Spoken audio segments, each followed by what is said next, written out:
సమయంతో పాటుగా ఏర్పడిన కష్టాలు ఇప్పుడే జస్ట్ చూసుకుంటూ వచ్చాను. ఎక్కడ మర్చిపోతే అలా అవ్వద్దు, కొంచెం ఏమైనా మర్చిపోతే అందించాలి. కొద్దిగా లోకస్వార్త 2వ అధ్యాయం 1 నుంచి 14 వచనాలు. ఆ జన్మలో సర్వలోకంలో ప్రజాసంఖ్య రాయడానికి క్రైస్తవ అవధిస్తున్న ఆజ్ఞాయను ఇది కురేనియు సిరియా దేశంలో అధిపతి అయినప్పుడు జరిగినటువంటి మొదటి ప్రజాసంఖ్య. అందరూ సంఖ్యలో రాయబడ్డ తమ పట్టణంలోకి వెళ్ళి యోసేపు దావీదు వంశములను గోత్రములను పుట్టినవాడు కనుక తనకు భార్యగా ప్రదానం చేయబడి గర్భవతి మరియతో కూడా ఆ సంఖ్యలో రాయబడ్డకు గలిలయ నజరేతు నుండి యోదయాలను బెత్లెహేమనబడిన దావీదు ఊరికి వెళ్ళాను. అక్కడ ఉన్నప్పుడు ఆమె ప్రసవం వెళ్ళాను కనుక తన తొలిచూరు కుమారులు కానీ సత్రంలో వారికి స్థలం లేనందున పశువులు పెట్టిన కొరకు వెళ్ళాను. ఆ దేశంలో మొదటి దొంగ కాలంలో పొలంలో ఉండి రాత్రి వేళ మందరం కాచుకుంటుండగా ప్రభువు దూత వారి యొద్దకు వచ్చి పిలిచాను. ప్రభు మహిమ వారి చుట్టూ ప్రకాశించినందున వారి దగ్గర భయపడి అయితే ఆ దూత భయపడి ప్రజలందరికీ కలగబోవు మహాసంతోషకరమైన శుభవర్తమానాలను తెలియజేస్తున్నాను. దావీదు పట్టణంలో రక్షకుడు మీకు కలుగుతున్నాడని నేను ప్రభుత్వం చేస్తూ దానికి మీకు కారణాలు ఒక శిశువు పొత్తుకుంటూ చుట్టబడి ఒక తొట్టలు పండుగ చూసినట్టు వార్త చెప్పాను.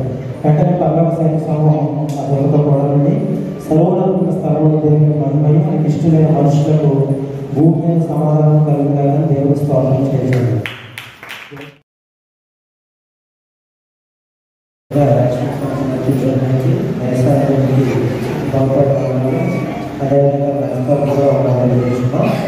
అలా చేసి అంటే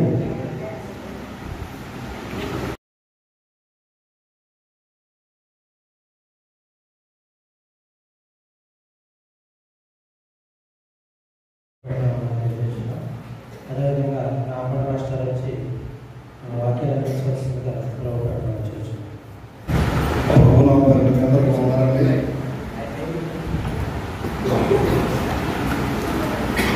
ఎన్నిసార్లు క్రిస్మస్ చేసుకున్న పిల్లలు మాత్రం వాక్య కంటతో వాక్య చెప్పడంలో అలసిపోవట్లేదు. తర్వాత డ్యాన్స్ విషయానికి వస్తే అయ్యో క్రిస్మస్ అయిపోతుందా అన్న బాధ కూడా వాళ్ళనే ఉంది. వాక్యం చెప్పాలనే ఆసక్తి ఉంది, డ్యాన్స్ అయిన ఆసక్తి కూడా వాళ్ళనే కనపడుతుంది. మరి మన పెద్దవాళ్ళం కనుక మనకున్న వేరే సంవత్సరం వల్ల మనం ఎలా మౌనంగా ఉండవచ్చు. ఏమైనా మరొకసారి క్రిస్మస్ చేసుకోవడానికి మన సంఘానికి ఇచ్చిన అవకాశం బట్టి దేవునికి వందలు తెలియజేస్తూ క్రిస్మస్ అంటే ఏంటనేది చెప్పబోతున్నానండి. మనం పిల్లలు యాక్షన్ సాంగ్లో చూపించారు. క్రిస్మస్ అంటే ఆట కాదు, పాట కాదు, దేవుణ్ణి ఆరాధించడం. నిజమే మాట, దేవుణ్ణి ఆరాధించడమే నిజమైన క్రిస్మస్. అయితే ఇది మన వైపు నుంచి, అంటే మనుషుల వైపు నుంచి చూస్తే దేవుణ్ణి ఆరాధించడమే నిజమైన క్రిస్మస్. మరి అదే దేవుని వైపు నుంచి చూస్తే మనం దేవుణ్ణి నిజంగా అడిగితే, దేవా మరి క్రిస్మస్ అంటే ఏంటి అంటే ఆయన ఏమంటాడంటే నా ప్రేమను లోకానికి చూపించడమే క్రిస్మస్ అని చెప్తారు. అంటే ఆయన మరి గొప్ప దేవుడు, శక్తివంతుడైన దేవుడు మనిషిగా శిశువుగా మారి మరి ఈ లోకంలోకి రావడమే క్రిస్మస్ అని ఆయన చెప్తాడు. ఒక కవి అంటే ఒక భక్తుడు ఏమన్నాడంటే దేవుడు ప్రేమగా మారి ఈ లోకానికి వచ్చాడు, ఆయన ప్రేమను వర్ణించాలంటే ఈ భూగోళం మీద ఉన్న చెట్లన్నీ నరికేసి ఆ చెట్లతో పేపర్ తయారు చేసిన ఆ పేపర్ మీద మరి సముద్రంలో ఉన్న నీరంతటినీ సిరాగా మార్చి ఆ సిరాతో ఈ పేపర్ మీద రాసినా సరే దేవుని గురించి మనం, ఆయన ప్రేమను గురించి మనం వర్ణించడం సాధ్యము కాదు అంటాడు. ఎందుకంటాడంటే మరి దేవుడు విడిచిపెట్టకుండా భాగ్యమైన పరలోక పట్టణం వదిలిపెట్టి ఈ లోకానికి వచ్చాడు కాబట్టి, వచ్చి ఆయన ప్రేమను చూపించాడు కాబట్టి ఆ ప్రేమను మనం ఎంత చెప్పినా చాలా చాలా తక్కువ అని చెప్తాడు. ఇదే విషయాన్ని మన తెలుగులో క్రైస్తవ కీర్తన పుస్తకంలో కూడా చాలా పాటలు ఉన్నాయి. దేవుని ప్రేమ మధురమైనదని, గొప్పదని, నిత్యమైనదని, వర్ణింప సఖ్యము కాదని ఇలా చాలామంది కవులు వివరించే ప్రయత్నం చేశారు. చివరికి వివరించలేమని కూడా చెప్పారు. అంత గొప్ప ప్రేమ దేవునిది అని మనకి అనేక మంది చెప్తారు. అయితే మరి బైబిల్ ఏం చెప్తుందంటే మొదటి యోహన్నా పత్రిక 4వ అధ్యాయం 19వ వచనం చూడండి. ఆయన మొదట మనల్ని ప్రేమించిన కనుక మనం ఆయన ప్రేమించున్నాం. చాలా అండి. ఇక్కడ చూస్తే మొదట మనం ప్రేమించలేదు, ఆయనే ప్రేమించాడు. మరి నిజానికి ప్రేమించిన వ్యక్తి మామూలు మనిషి అయితే కాదు. మరి సర్వసృష్టికర్త అని చెప్పుకుంటాం, బలవంతుడని చెప్తాం, మరి ప్రేమ స్వరూపి అంటాం, నిత్యుడు ఎప్పుడు ఉండే దేవుడు అని చెప్పుకుంటూ ఉంటాం. అయితే ఎవరైనా బలహీనులు మనల్ని ప్రేమిస్తే, పోనీ మనతోటి సమఉజ్జీవారు ఎవరైనా మనల్ని ప్రేమిస్తే అది పెద్ద విషయంలా అనిపించదు. ఎవరైనా ఇప్పుడు ఒంటరిగా ఎక్కడ చీకట్లో ప్రయాణం చేస్తున్నారు అనుకోండి, వారికి ఏదైనా ఒక మనిషి తోడుంటే బాగుండు అనుకుంటాడు. ఆ సమయంలో ఎవరైనా ఒక మనిషి కనపడితే వాడిని ప్రేమిస్తాడు. ఈ చీకటి నుంచి, ఆ భయం నుంచి తనతో పాటు సహవాసం చేస్తారు కాబట్టి. కానీ ఇక్కడ దేవుడికి ఎవరి సహాయం అవసరం లేదు, ఆయనే సర్వసృష్టికర్త. అలాంటి దేవుడు మనల్ని ప్రేమిస్తున్నాడు. మళ్ళీ చిత్రం ఏంటంటే ఆయన స్వభావానికి విరుద్ధంగా, ఆయన స్వభావం ప్రేమ ఒకటే కాదు, దేవుడి గురించి మనం చెప్పినప్పుడు ఆయన రోషం గల దేవుడిని కూడా చెప్పుకుంటాం. ఆదికాండంలో 6వ అధ్యాయం చూస్తాం. మొదటగా సృష్టిని సృష్టించి ఈ సృష్టి చెడిపోయిందని ఆయన తలంచి ఏం చేస్తారంటారా, మొత్తం సర్వ సృష్టినే నాశనం చేసేస్తాడు. ఎందుకంటే తన పోలికలో చెప్పిన మనుష్యుడు, సృష్టించిన మనుషుడు తన స్వభావానికి విరుద్ధంగా చెడుతనంగా మరి ప్రవర్తించడం చూసి ఆ రోషంతో మొత్తం సృష్టి అంతనే నాశనం చేస్తాడు. అలాంటి దేవుడు మరలా ప్రేమగా మారి మనందరినీ ఎంతగానో ప్రేమిస్తానికి ఈ లోకానికి వచ్చాడనమాట. అయితే ఒక దేశభక్త కవి ఇలా చెప్తాడు,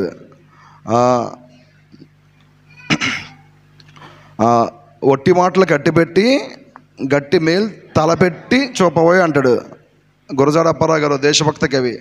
దేశం అంటే నాకు చాలా ప్రేమ, అంత ప్రేమ, ఎంత ప్రేమ అని చెప్పడం కాదు, ఏదైనా ఒక గట్టి పని శాశ్వతంగా స్థిరంగా నిలిచిపోయే పని ఒకటి చేయాలని మనందరికీ చెప్తూ ఉంటాడు అనమాట.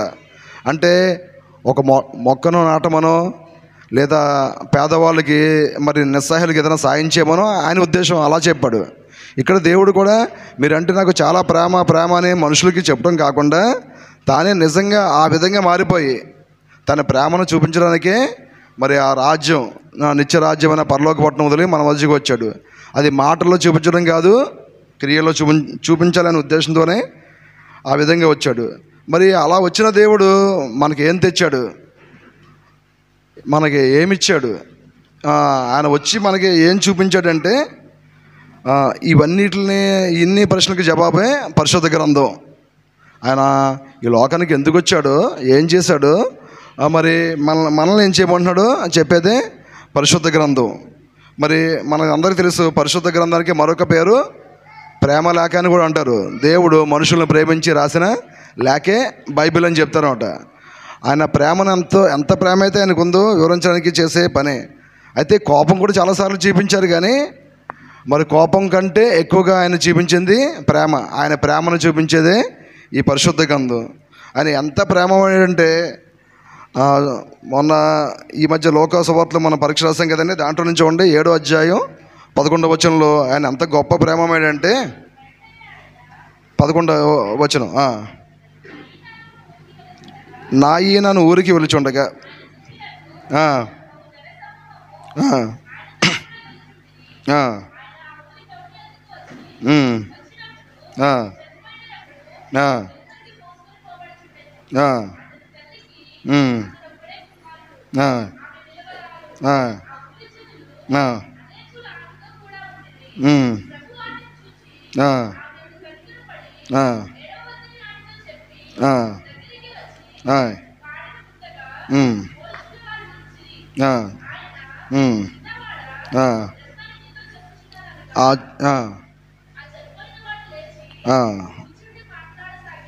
చాలండి. ఇక్కడ నేను చెప్తాను ఏంటంటే ఈ సందర్భం మనందరికీ తెలుసు. అది ఇక్కడ దేవుడు యేసయ్య ఆ ఊరి చేరగానే అక్కడ సందర్భం ఆయనకి ఎవరో చెప్పారు, ఆ విధవరాలికి ఒకే ఒక కుమారుడు ఉన్నాడు, పాపం ఆమె చాలా పేదది, పైగా తనకి భర్త లేడు అని చెప్పగానే దేవుడు ఆమె మీద కనికరపడ్డాడు. ఎవరన్నా చెప్పకుండానే, అంటే ఎవరు అడగకుండానే ఆయన గొప్ప సాయం చేశాడంటే ఆయన స్వభావం అలాంటిది. ఆయన స్వభావం ప్రేమించే స్వభావం, ప్రేమించేవాడు, కనికరపడేవాడు. అలాంటి గొప్ప దేవుడిని ప్రేమను అక్కడ ఆమె చూసింది. ఇది నేనేమంటానంటే వాక్యం ఎవరో చెప్పడం వేరు, మనం వినటం వేరు. అదే స్వయంగా మనం చదువు అనుకోండి, ఆ అనుభూతి మనకు వస్తుంది. అడగకుండానే సాయం చేశాడు కదా దేవుడు, నాకు కూడా చేస్తాడు. అంటే ఇంగ్లీష్లో ఒక కొటేషన్ ఉందండి, సోమరికి ఏదైనా పని చెప్పామంటే అసలు వాళ్ళు ఒకరోజు కాదు, 2 రోజులు కాదు, ఎన్ని రోజులైనా చేయలేడంట. అదే బిజీగా ఉన్న వ్యక్తికి ఏదైనా పని చెప్పామంటే ఆ రోజు ఆ గంట కాకపోతే మరుసటి రోజైనా సరే ఆ పని ఖచ్చితంగా చేసి పెడతాడు. బిజీగా ఉన్న వ్యక్తి చేసేస్తాడు, ఖాళీగా ఉన్న వ్యక్తి చేయలేడు. అంటే తన స్వభావం ఎన్ని పనులు ఉన్నా అన్ని పనులతో పాటు ఈ పని కూడా చేస్తాడు. దేవుడు ఇదే విధంగా ప్రేమమేడు కనుక వాళ్ళని ప్రేమించాడు. అక్కడ నాయని కుమార్తెని అక్కడ విధవరాల కుమార్తె స్వస్థపరిచాడు. అదేవిధంగా మనకు కూడా స్వస్థత పరుస్తాడు, మన అవసరత కూడా తీరుస్తాడు. కొందరిని ఎన్నిసార్లు అడిగినా వాళ్ళ దగ్గర ఉన్నది కూడా ఎవరు, అడిగినా కూడా ఎవరు. కానీ ఇక్కడ అడగకుండానే దేవుడు మరి గొప్ప ప్రేమమేడు కాబట్టి తన స్వభావానికి అనుకూలంగా అక్కడ స్వస్థపరిచినట్టుగా చూస్తాం. అంతేకాదు బెతస్తా కోనేరు దగ్గర చూస్తాం. బెతస్తా అనే కోనేరు దగ్గర మరి అతను కూడా ఈయన మరి యేసయ్యని గుర్తుపట్టడో లేదో తెలియదు, కానీ ఇతను అడగడు. అక్కడ ఉన్న రోగి అడగడు. 38 సంవత్సరాల నుంచి అక్కడే పడి ఉంటాడు. అయితే ఆయన పరిస్థితి చూసి ఆయన మీద జాలిపడి అయ్యో పాపం అనుకుని దేవుడే అతన్ని స్వస్థపరిచినట్టుగా చూస్తాం. అడగకుండానే అక్కడ విధవరాల కుమార్తె స్వస్థపరిచాడు, ఇక్కడ బెతస్తా అనే కోనేరు దగ్గర ఈయన స్వస్థపరిచాడు. అంతేకాదు మనుషులు స్వస్థపరచడం కాదు, తన శత్రువులను కూడా దేవుడు స్వస్థపరిచేవాడుగా ఉన్నాడు. దేవుడు ఏంటి, ఆయనకి శత్రువులు ఏంటి అని అనుకున్నప్పుడు మరి పౌలుగా మారిన సౌలు గురించి ఆలోచన చేస్తే ఆయన కూడా దేవునికి శత్రువే. దేవుని ఎవరైతే ప్రేమిస్తున్నారో మరి వాళ్ళని పాడు చేస్తాడు, దేవాలయాల్ని పాడు చేస్తాడు. అలాంటి వాడిని దేవుడు ఖచ్చితంగా మరి సంహరించాలి, చంపాలని మనం ఎలా చెప్తున్నామంటే పాత నిబంధన గ్రంథంలో ఈ సౌలు చేసిన తప్పుదమే లాంటి తప్పుదాలే మరి ఏలీ కుమారులు కూడా చేస్తారు కదా. అక్కడ ఓస్ని ఫినెహాసు అనేవాడు కూడా అదే పాపం చేస్తారు. అయితే వాళ్ళని దేవుడు భయంకరంగా శిక్షించాడు, మరి మరణానికి అప్పజయించాడు. వాళ్ళని అసలు క్షమించలేదు. అది పాత నిబంధన గ్రంథం కాబట్టి క్షమించలేదేమో అనుకోవచ్చు. మరి కొత్త నిబంధన గ్రంథంలో దేవుడు ప్రేమగా మారాడు, సౌలుని కనికరించి మరి తన ప్రేమ ఏంటో సౌలుకు చూపించాడు. ఎందుకు చూపించాడంటే సౌలు లాంటి వ్యక్తిని మన ముందు మాదిరిగా ఉంచాలని. మనకి అలాంటి స్వభావం ఉంటే మార్చుకొని సౌలు తన జీవితం ద్వారా ఎంతమందిని అయితే దేవుని దగ్గర చేర్చాడో మనం కూడా దేవుని దగ్గర అనేక మందిని దేవుని దగ్గర చేర్చాలనే ఉద్దేశంతో మరి దేవుడు అంత ప్రేమను చూపించాడు. తన అడగకుండానే అవసరాలు తీర్చే దేవుడు, తన శత్రువులను కూడా ప్రేమించే గొప్ప దేవుడు మనకు దేవుడిగా దొరికాడు. అంత గొప్ప దేవుడిని మరి మనం ఏం చేయాలంటే, ఇంత గొప్ప దేవుడు తన ప్రేమమయుడు ప్రేమ స్వరూపని చెప్పుకుంటున్నాం కదా, అంతా అలా చెప్పుకున్న మనం ఏం చేయాలంటే ఆయన జీవితాన్ని మాదిరిగా తీసుకోవాలి. అదే అప్పుడు మరి క్రిస్మస్ అనుకోవచ్చు. క్రిస్మస్ అంటే మనకు సంతోషంగా మరి చాలా హ్యాపీగా ఫీల్ అవుతున్నాం. దేవుడు ఎప్పుడు హ్యాపీగా ఫీల్ అవుతాడంటే ఆయన జీవితాన్ని మనం మాదిరిగా తీసుకుని ఆయనలా మనం జీవించినప్పుడే అన్నమాట. మరి ఆయన ఈ లోకంలో ఉన్నప్పుడు ఏం చేశారంటే ప్రతి విషయంలో తండ్రికి కృతజ్ఞతాస్తుతులు చెల్లించినట్టుగా చూస్తాం, కృతజ్ఞతలు చెప్పి ప్రతి పని చేసినట్టుగా చూస్తాం. మనం కూడా దేవా నీవు నా కోసమే వచ్చావు, నిజమే.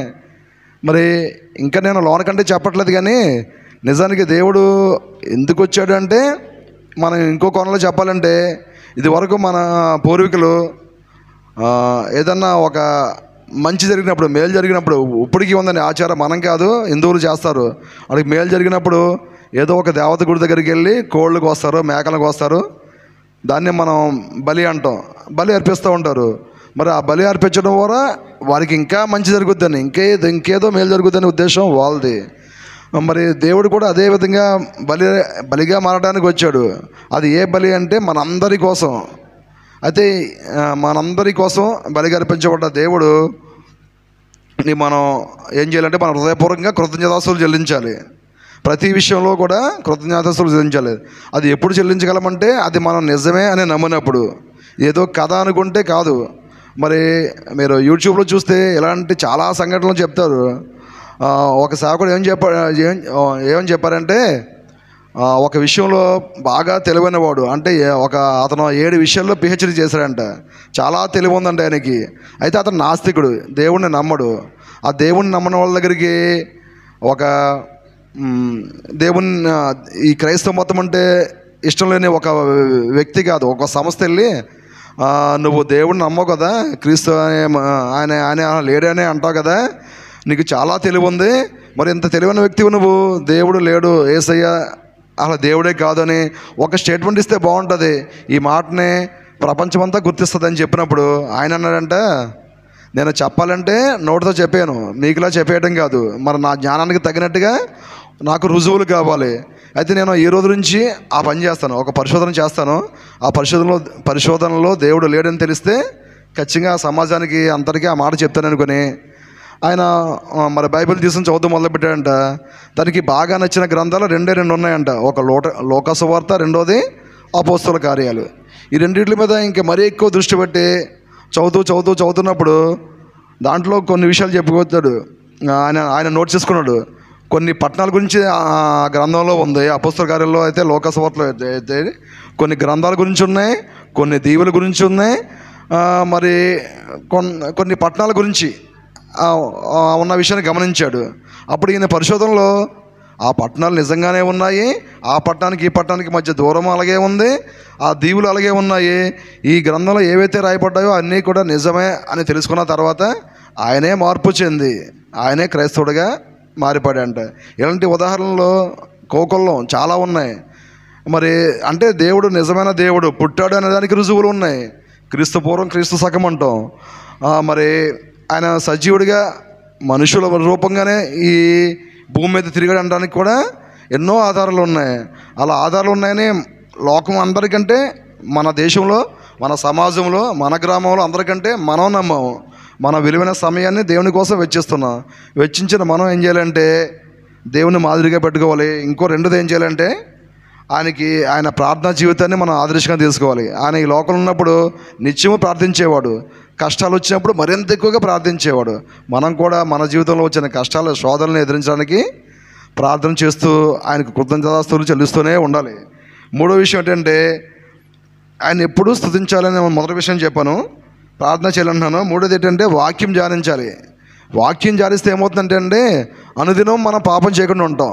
ఇవాళ పాపం చేయలేదంటే రేపు చేయలేదంటే మన పాపం చివరికి ఏమవుతుందంటే ఈరోజు కొంత దాచుకున్నాం, రేపు కొంత దాచిన తర్వాత ఆస్తి చాలా లక్షల్లో మరి కోట్లలో చేరిపోవచ్చు. కానీ అలా మరి పాపం ఈరోజు చేయలేదు, రేపు చేయకుండా ఉంటే మన పాపం జీరోగా మారిపోతుంది. అప్పుడు దేవుడి దృష్టికి మనం ఎంతో ఇష్టలుగా మారుతాం. ఎలా ప్రవర్తించాలో వాక్యం చెప్పుద్ది, ఎలా ప్రవర్తించకూడదో వాక్యం చెప్పుద్ది. ఇది మనకి ప్రతిరోజు నేర్పిస్తూనే ఉంటుంది. రోజు కొంత సమయం దానికోసం కేటాయించాలి. మరి ఎలా చదవాలో ఏం చదవాలంటే అందరికీ అవగాహన ఉంది, మనకి ఆ విషయం తెలుసు. కానీ చదివింది కొంచెమైనా దాన్ని ధ్యానిస్తే అది మన జీవితానికి ఎంతో ఉపయోగకరంగా ఉంటుందన్నమాట. అలా చేసినప్పుడు మన ప్రేమ దేవునికి తెలుస్తుంది. దేవుని ప్రేమ మనకి ఎలా తెలుస్తుందంటే ఆయన కుమారుడిగా ఈ లోకానికి రావడం బట్టి తెలిసింది ఆయన మనం ప్రేమిస్తున్నాడని. అయితే మన ప్రేమ మన దేవునికి ఎలా చూపించాలి అంటే ఈ విధంగా కృతజ్ఞతాస్తుతిస్తూ స్తుతులు అర్పించుచు ప్రార్థన చేస్తూ దేవుని వాక్యాన్ని నిరంతరం చదువుతూ ఉంటే మన ప్రేమను దేవునికి తెలియజేయవచ్చు. చివరిగా లోకా సువార్త 7:28 చూసినట్లయితే, మీరు లోకా 7:28 స్త్రీలు కలిగిన కుమారుల్లో యోహాను కంటే, అవునండి, అయితే దేవుని రాజ్యంలో అల్పులైన వాడు అతనికంటే గొప్పవాడు. చాలండి, ఇది నేను ఈ బైబిల్ ఎగ్జామ్ చదివినప్పుడే గమనించాను. అంతకుముందు ఎన్నిసార్లు చదివాను, వినే ఉంటాను, కానీ ఇంతగా నాకు అనిపించలే. బాప్తిస్మ యోహానే గొప్పవాడు, స్త్రీల కన్నా కుమారులు ఆయన అంత గొప్పవాడు లేడని మనకు తెలుసు. అయితే దీనికి ఈయనేం చెప్తున్నాడు, మన పరలోక రాజ్యంలో ఉంటే, పరలోక రాజ్యంలో మరీ అల్పుడైన వాడు కూడా యోహాను కంటే గొప్పవాడు అంట. అంటే మనం పరలోక రాజ్యం చేరితే ఆ దేవుని రాజ్యంలో మనం ఉంటే యోహాను కంటే గొప్పవారుగా, ఇక్కడ పోటీ అని కాదు, కానీ మనం కూడా గొప్పవాళ్ళు అనిపించుకుంటాం. మన జీవితం ఈ లోకంలో ఉన్నప్పుడు అనేక ఓటములు, అవమానాలు, బాధలు ఉండవచ్చు. కానీ మరి పరలోక రాజ్యం ఏదైతే కష్టపడి ఈ లోకంలో శ్రమించి దేవుని రాజ్యం సంపాదించుకోగలిగితే యోహాను కంటే గొప్పవారుగా మారిపోతాం. ఇవన్నీ చేయాలంటే దేవుడిని మనం ముందుగా మాదిరిగా పెట్టుకోవాలి. అలా చేస్తే దేవుడు మరి ఎప్పుడు మనల్ని బట్టి సంతోషిస్తాడు. అయితే క్రిస్మస్ వాక్యంలో ఒక వాక్యం ఉంది కదా, అలా సంతోషిస్తే భూమి మీద మనకి సమాధానం దొరుకుతుందని చెప్తున్నాడు. ఎవరైతే దేవుని యందు నమ్మికుంచారో వారికి భూమి మీద సమాధానం అనే దూతలు చెప్తున్నట్టుగా మనం చూస్తాం కదా. అయితే యేసయ్య శిశువుగా వచ్చాడు, అప్పుడే శిశువు, ఇప్పుడు శిశువు కాదు. విచిత్రం ఏంటంటే, ఇది అంతా మనం ఎవరి గురించి చెప్పుకుంటున్నామంటే దేవుని యొక్క మొదటి రాకడ గురించి చెప్పుకుంటున్నాం.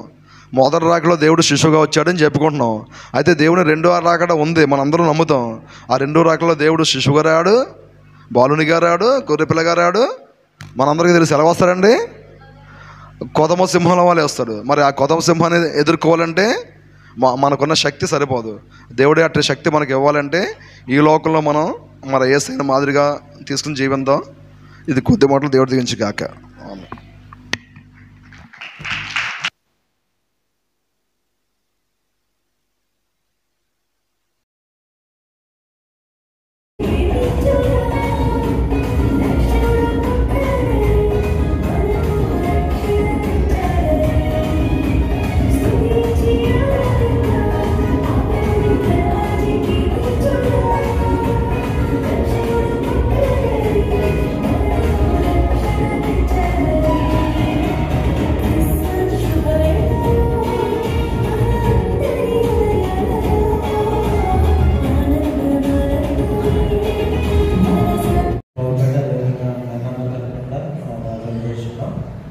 ఇప్పుడు చివరిగా ఫోటో చెప్పాల్సిందిగా బలవలసిందంటే ఆహ్వానిస్తున్నాను.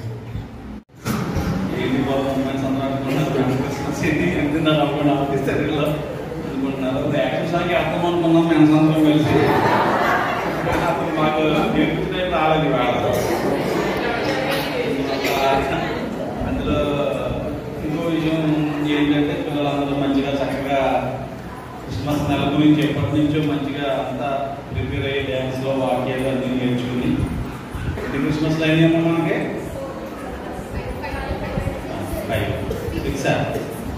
6 క్రిస్మస్లో అంటే కాదు మన ఎడగారికి వచ్చేది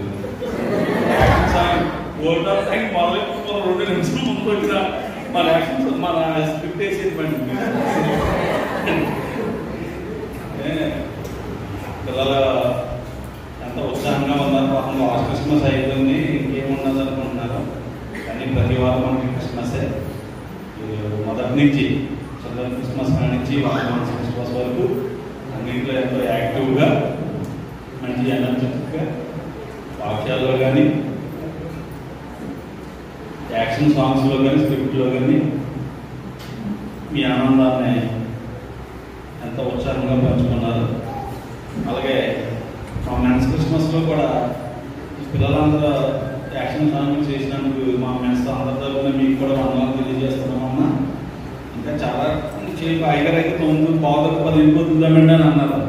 వాళ్ళు అన్నారు పిల్లల గట్ట అంతా భోజనాలు గట్ట చేసి ఉండరు, అందరినీ ఇబ్బంది పెట్టడం ఎందుకు, ఎవరు భోజనం చేసి ఉంటాను, త్వరగా ముగించేద్దాం, వచ్చే సంవత్సరం చూద్దాంలే, ఈ సంవత్సరం వదిలేద్దాంలే అన్నారు ఐగర్. మరి ఆయనే కదా మా మెన్స్ కదా మరి అన్న ఎవరో రూపాయి కూడా వెళ్ళింది మనకి అసలు ఏం తగలేదు కదా నాకు చెయ్యి అసలు.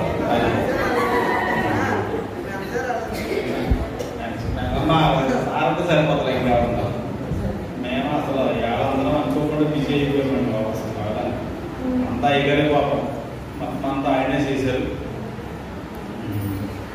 మీరందరూ మన యొక్క డిసెంబర్ నెల అంతా ఎంతో ఆనందంగా సంతోషంగా గడుపుతున్నాం. మళ్ళీ కొద్ది రోజుల్లో ఒక సంవత్సరంలోకి వెళ్తున్నాం. పాత సంవత్సరంలో మన యొక్క పాత జీవితాలు పాత అలవాటుని విడిచిపెట్టుకుని మొదటి సంవత్సరంలో దేవుళ్ళు ఇంకా మనం బాగా బలపడేలాగు, మన సంఘం ఇంకా విస్తరించేలాగు, అయ్యగారి సేవ ఇంకా బాగా ఫలించి విస్తరించేలాగు, మన కుటుంబం కూడా మన కుటుంబాలన్నీ దేవుళ్ళు ఇంకా బలపడి స్థిరపడి మన గ్రామానికే మన సంఘం చూస్తున్నాం కదండి మిగతా పరిస్థితులు, మన సంఘం ఒక ఆదర్శంగా నిలబడి బాగా జాయిన్ గారి సంఘంలో కౌలాలి ప్రతిష్ఠిస్తే ఒక మాదిరిగా మనం ఉండేలాగు మనం జీవించాలండి. ఏ సంఘంలో లేని అలవాట్లు, ఏ సంఘంలో లేని కట్టుబాట్లు, ఏ సంఘంలో లేని సంతోషం మన సంఘంలో ఉంటుంది. ప్రతి ఒక్కరు చిన్నోళ్ళ నుంచి పెద్దోళ్ళ నుంచి యూత్ పెద్దవాళ్ళు అందరూ ఒక మాట మీద ఉంటాం. మనం నా పెత్తనం నడవాలి, నా నడవాలి అనేది ఎవరు అనుకోరు. అందరూ వాళ్ళ వాళ్ళ బాధ్యతలు పని వచ్చేదానికి వాళ్ళ బాధ్యతలు నెరవేరుస్తారు. చాలా మెన్స్ క్రిస్మస్లో కాబోయే మెన్స్ చాలా సహాయం చేశారు యూత్ మాకు. వాళ్ళకు కూడా మా మెన్స్ తరఫున యూత్ కూడా ప్రత్యేకమైన వందనాలు తెలియజేస్తున్నాం. ఉల్లిపాయ కూడా పోయడానికి రాన శ్రేష్ఠ కూడా మా వందనాలు తెలియజేస్తున్నాం. అంటే అంటూ మమ్మల్ని దాటి కూడా ఎవరు ఉన్నారనుకోండి, పాకశాస్త్రం మాత్రం మా చేతుల్లోనే ఉండదు. మీరు ఫీల్ అవుతుందేమో, ఎందుకంటే అప్పుడప్పుడు మీకు అవకాశం ఇస్తూ ఉంటాం. అమ్మా అలాగేం కాదమ్మా, వాళ్ళలో ఒకసారి ఉండే ఇంట్లో మీకు వాపోతుంది దాన్ని పక్కకి వెళ్ళిపోద్దాను. కాకపోతే మేమేమనుకుంటామంటే సంపాదించేది మనం వండుదు మనం ఏంటని మేము కొద్దిగా ఆగిపోతున్నాం. ఏమైనా కానీ స్త్రీలు కదమ్మా, మీరు ఏం చేస్తాం మెన్స్ అంటే ఊరు ముందున్నాక వెనకాల మెన్స్ ఉంటారా, ఇందులో మేమేమి ఉండాలో మీరు అంటే బయట అలాగే చెప్పుకుంటాం అనుకోండి. అయినా అన్ని మన క్రిస్మస్లు అన్ని బాగా జరిగింది. పురుషులుగా మెన్స్కి ఏంటంటే కొన్ని బాధ్యతలు, కొన్ని ఉద్యోగ రీత్యా, పనుల రీత్యా, వ్యాపారాల రీత్యా అన్నింటిలో పార్టిసిపేట్ చేయలేకపోవడం, దయ్యానికి రాకపోవడం జరుగుతుంది మనకు. కానీ మన దాంట్లో స్త్రీలైతే ప్రతి దాంట్లోని ముందుండి అన్ని కార్యక్రమాల్లో బాధ్యతగా తీసుకుని మన ఇంట్లో పని అన్నట్టు చేస్తున్నారు. అది మనకెంతో దీవెన. ఒక సంఘ కాపురిగా అయ్యగారికి కూడా అది ఎంతో మనం బలాన్ని, ధైర్యాన్ని ఇస్తుంది. మన సంఘ సభ్యులు ఇంత ఉత్సాహంగా ఉంటున్నారని అది. ఎందుకంటే వాళ్ళంతా ఆయనే చేశారు, మొత్తం అన్ని కార్యక్రమాలు ఆయనే చేశారని తెలిసింది నాకు. మిగతా దాంట్లో అలా చేయరండి, ఎవరని చేశారా క్యారేజ్ పంపించండి తీసి వచ్చేస్తానంట. ఫస్ట్ మొత్తం మళ్ళీ పట్టుకాసి కూడా నీళ్ళు కూడా ఉంటుందండి. అయినట్టు నింపుతూ ఉండదా, ఇంకా క్యారేజ్ ముందు వెళ్ళిపోతుంది. చాలా చాలా దిక్కులు అంతే. కానీ మనకే మనం ఏ కార్యక్రమం భోజనాల టైంలో కానీ దేనికైనా మనం టీ తాగడం లేదా, మనకి టీ చేస్తారా, మనం టిఫిన్ చేస్తామా లేదా, మనతో పాటు కూర్చుని టిఫిన్ చేస్తారా, మనకు అన్నింటిలోని సహాయంగా ఉంటారు. అటువంటిప్పుడు మనం సంఘ కార్యక్రమాల్లో, ఇటువంటి కార్యక్రమాల్లో సంఘ బిడ్డలుగా మనం ముందుండి మన యొక్క బాధ్యత మనం నెరవేర్చాలి.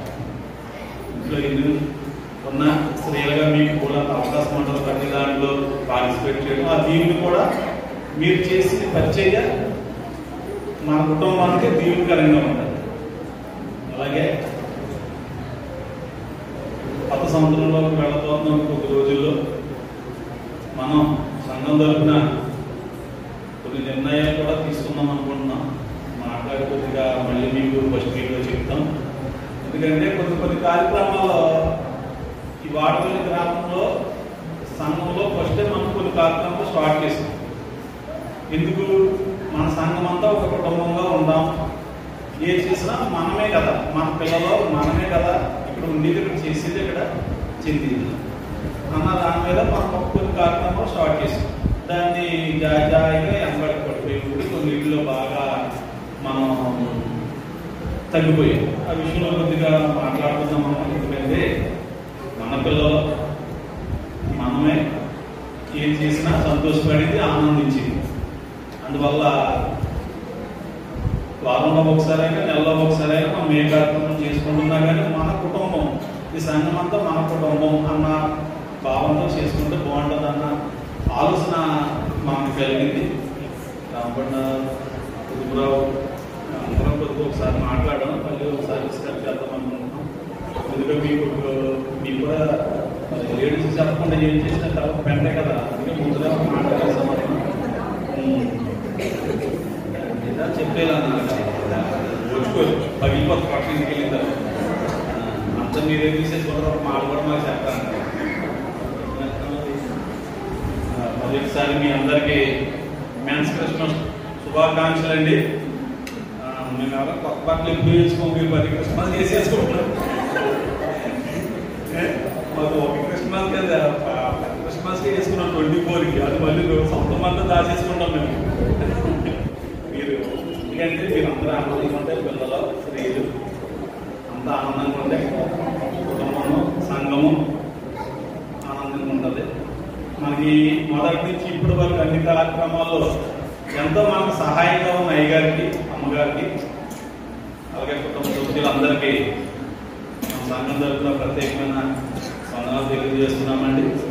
ఎందుకంటే అమ్మగారు స్త్రీలో ఒకేలా కలిసిపోతారు, అయ్యగారు పురుషుల్లో ఒకేలా కలిసిపోతారు. కాకపోతే అమ్మగారు వాళ్ళ స్త్రీల క్రిస్మస్ వాళ్ళకి పిలుచుకున్నారో మాకేమీ వాళ్ళకి ఎక్కువ లేవు. ఊర్లేదు సార్, ఏం పర్లేదు, తగ్గుకోవాలి గురించి సహించాలి, ఏం చెప్తాం. అమ్మగారు సీక్రెట్గా అయ్యగారు మేనేజ్ చేసేసి మమ్మల్ని స్త్రీలకి చేసుకున్నారు, మనకి లేదు. అయ్యగారు మీరు ఈసారి గుర్తులు పెట్టండి సార్, లోకాసు వార్త మొదటి రాజ్యంలో 3 క్వశ్చన్లు అడుగుతుందని చెప్పండి, ముందు చెప్పండి. అది మేము ప్రిపేర్ అయిపోతాం, మీరు పెట్టాలండి. మనం ఏదన్నా అయ్యగారు పాపం చాలా కార్యక్రమాలు చేద్దాం అనుకున్నారు, కానీ ఎవరో రాలేకపోయాము. ఏమీ అసలు చచ్చిపోయి 8 గంటలకు రాగలిగామంటే కొద్దిగా అనుకున్న పరిస్థితులు అయిపోయి ఏంటంటే పాపం కొన్ని తగ్గించాం, ప్రోగ్రాం కూడా కొద్దిగా తగ్గించాం, పాట ఇవన్నీ తగ్గించేసారు అయ్యగారు. పిల్లలు గట్రా ఎవరు భోజనం చేయలేదు కదా అన్న, అందరూ భోజనం చేసి ఒక గంట బట్టి అసలు మళ్ళీ లేట్ అయిపోతుందని మరి ఒకసారి మీ అందరికీ క్రిస్మస్ శుభాలు తెలియజేస్తున్నామండి. అంటే మన వాళ్ళు ఎవరైనా రాలేకుండా రాలేకుండా త్వరగా ఫోన్ చేసి తప్పించండి, అందరూ పడుకునేట్టుగా ఫోన్ చేయండి. బాగుందని చెప్పండి, బాగాలేదని చెప్పొద్దు. మీరు మనసులో బాగుందని తినేసి బాగాలేదని బట్టి చెప్పద్దు. అంతా బాగా అందులో అయ్యగారు కొంచెం వచ్చే సంవత్సరం ఫస్ట్ క్రిస్మస్ మందే ఉండాలి సార్. అన్ని క్రిస్మస్ అన్ని వెరైటీలు పెట్టేసుకుంటున్నారు, ఆకుపచ్చుతారు, మనకి ఏముండలేదు. పలహారాలు అయ్యి మంచి మంచి జన్యాలకి అయిపోతున్నాయి సార్. వాటిలో మనం ఉండిపోతున్నాం, ఏం పెట్టాలో మనకి అర్థమవుతుంది. అందుకే సార్ మార్చేద్దామండి. ఫస్ట్ క్రిస్మస్ మెలిసి జరగాలి, పెద్దలు ఇంటికి పెద్ద మనమే కాదు సార్. అలాగే ఫస్ట్ క్రిస్మస్ కూడా మనదే జరగాలి, ఏమైనా సరే అసలు. కానీ మీ అందరికీ అందరూ చాలా సంతోషంగా ఆనందంగా ఉన్నారనుకుంటున్నాం. అదే జీవితాంతం మన జీవితాల్లో ఉండాలని, దేవుళ్ళు ఇంకా బలపడేలాగా మన కుటుంబానికి, మన సంఘానికి, మన గ్రామానికి మనం ఆదర్శంగా నిలిచేలాగా. కష్టాలు వస్తూ ఉంటే వెళ్ళిపోతూ ఉంటే, సంవత్సరాలు వస్తూ ఉంటే వెళ్ళిపోతూ ఉంటాయి. దేవుళ్ళలో బలపడాలి మనం. ఈ అవకాశం ఇచ్చిన అయ్యగారికి, అలాగే మన క్రిస్మస్కి వచ్చిన మీ అందరికీ ప్రత్యేక వందనాలు తెలియజేస్తున్నామండి.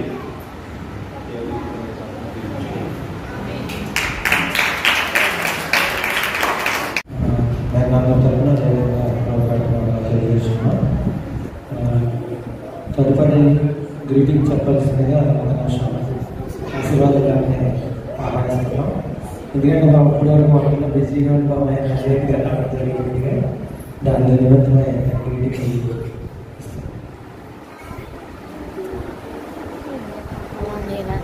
చెప్పేసిన తర్వాత మళ్ళా పని వాళ్ళతో ఇవ్వడం జరిగిందండి. మా పెద్దలు అనుకున్నారు అబ్బా చేసేద్దాం ఇచ్చేద్దాం అని అందరూ అనుకున్నారు.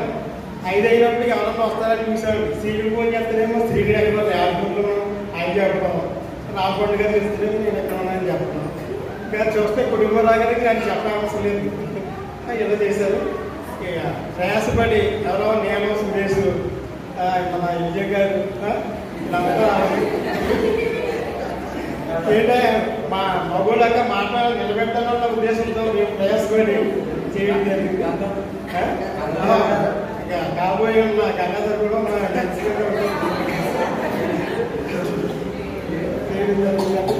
అంటే మనం ఈ విధంగా ఆనందంగా జరుపుకోవడానికి మెయిన్ కారణం మన మాస్టర్ గారు అవడం. దానికి మనందరూ కలిపి అది ప్రదర్శన చెప్పుకోవాలి. అదేవిధంగా క్రిస్మస్ శుభాకాంక్షలు అంటే ఏముంది చెప్పడానికి ఏముంటుంది, మన క్రీస్తు గురించి మనకు తెలిసిన విషయమే. ఏంటంటే మనకు క్రీస్తు విషయం చెప్పడానికి ఏముందంటే మనకి ఆయన రావడం, మనకి ఆయన తగ్గించుకునే విధానం మనకి చెప్పడం జరిగింది.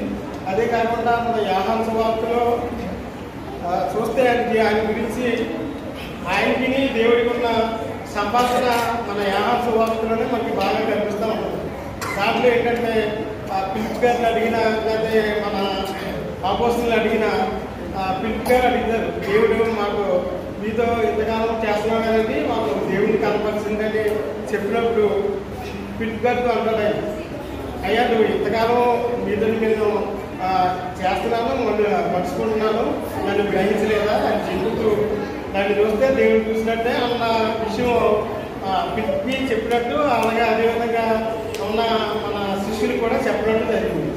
అదేవిధంగా ఆయన ఉన్నప్పుడు ఏం చేశారంటే అనేక మంది అనేక విధాలుగా సువార్త ప్రవక్తలు వచ్చి అనేక బోధనలు చెప్పడం జరిగినా కానీ పరలోక మర్మాన్ని చెప్పగలిగే సామర్థ్యత దేవుడికే, అంటే యేసు ద్వారానే మనకి పరలోకం ఈ విధంగా ఉంటుంది, ఆ విధంగా ఉంటుందని చెప్పగలిగే విధానం జీసస్ గారు చెప్పడం జరిగింది.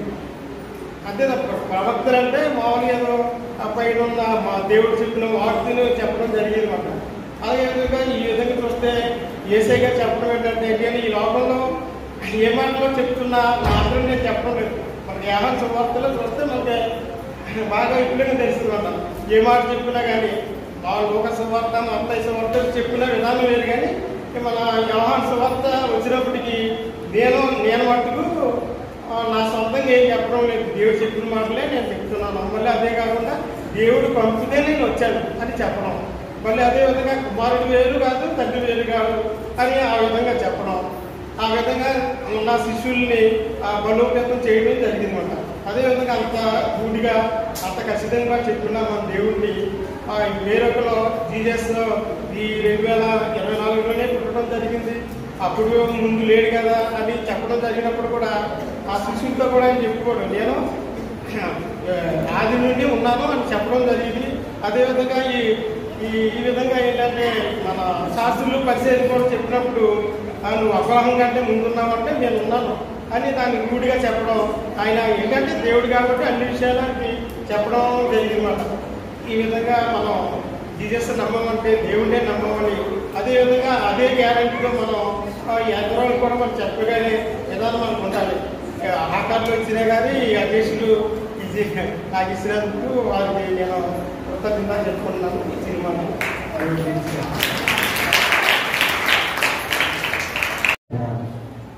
తెలియజేస్తున్నాం. ఎంత బాగా చెప్పినప్పటికీ చిన్న లోటు కనపడుతుందండి నాకు చివరిలో. అదేంటంటే ప్రతి సంవత్సరం వీళ్ళందరూ కూడా పాట పాడేవారు. అలా పాట పాడటం ఆ భాగ్యాన్ని స్త్రీలందరూ కూడా తిరగడం జరిగేది. కానీ ఈ సంవత్సరం ఆ భాగ్యం వాళ్ళకి కలగలేదు. కానీ మరి ఒక సంవత్సరం వరకు వెయిట్ చేయాల్సింది వాళ్ళందరూ కోరుచున్నారు. అదేవిధంగా చివరిగా ఈ కార్యక్రమాన్ని ముగించుకోవడం జరుగుతుంది. జోనశ్రీ గారు ప్రార్థన చేసి దీవులు ఇవ్వాల్సిందిగా ప్రోగ్రాం చేస్తున్నారు.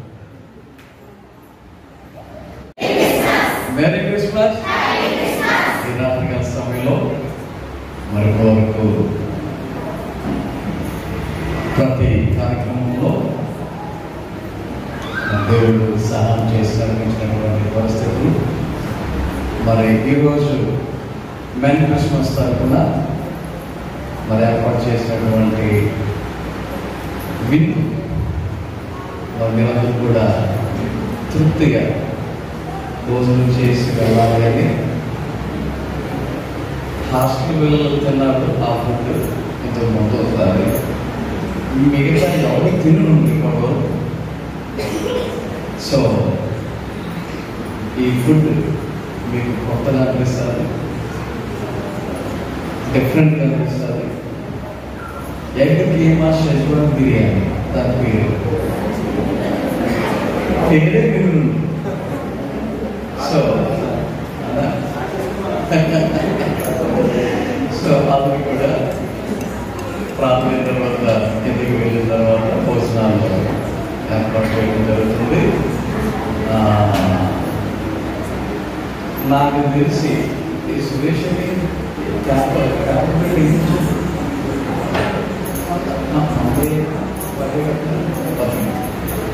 భోజనం చేసినప్పుడు ఒక చిన్న సూచన, స్టీమ్ ప్లేట్ ఇస్తారు. స్టీమ్ ప్లేట్ మీద పేపర్ ప్లేట్ పెడతారు. పేపర్ ప్లేట్లో తినండి. తిన్న తర్వాత పేపర్ ప్లేట్ని చక్కగా డస్ట్బిన్లో పడేది. మళ్ళీ ప్లేట్ వేసేది, మళ్ళీ ప్లేట్లు కడగాల్సి వస్తారు. సో పేపర్ ప్లేట్లు అంటే బఫే ప్లేట్లు కాదు. సో పేపర్ ప్లేట్లు తేవడం జరిగింది. అవి మనం కూర్చొని ఓడించి మీ దగ్గరికి వచ్చి కొద్దిగా టైం పడుతుందని ప్లేట్లు మన ప్లేట్లో పెట్టేసి పేపర్ ప్లేట్లో మీకు భోజనం పెట్టేస్తారు. సో తినేవాళ్ళు కూర్చొని తినవచ్చు, కూర్చొని తినవచ్చు, మీ ఇష్టం.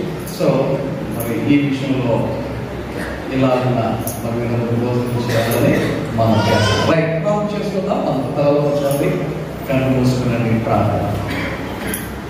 మహోన్నత గొప్ప దేవాన్ని నామం స్తోత్ర. ఈ రాత్రికాల సమయంలో ఈ యొక్క రోజున దేవాన్ని సన్నిధిలో మెరీ క్రిస్మస్గా జరిగిన ప్రతి కార్యక్రమానికి వందన. దేవాన్ని యొక్క సన్నిధిలో మేము సంతోషించడానికి, ఆనందించడానికి, నేను మహిమపరచడానికి ఇచ్చిన అవకాశం బట్టి వందన. ఈ సమయంలో ప్రతి ఒక్కరి గురించి గమనించుకుంటున్నా. దీవించండి, ఆశీర్వదించండి, నేను మేలు నింపండి. అలాగే రేపు దేవాన్ని యొక్క సన్నిధిలో నిన్ను ఆరాధించడానికి దేవాన్ని మేమందరం సిద్ధపడి నీ పునరుత్థానముగా నీ సన్నిధిలో ఆనందించడానికి సహాయం చేయమని ప్రార్థన చేస్తున్నాం. తిరిగి వెళ్తుండగా నీ మీద దేవుడిని మమ్మల్ని దేవా ఎవరికి అవసరం సమస్య కలిగిన దేవుడు అన్ని విషయాలలో తోడుగులు సహాయం చేయమని యేసు నామమున ప్రార్థన చేస్తున్నాను తండ్రి.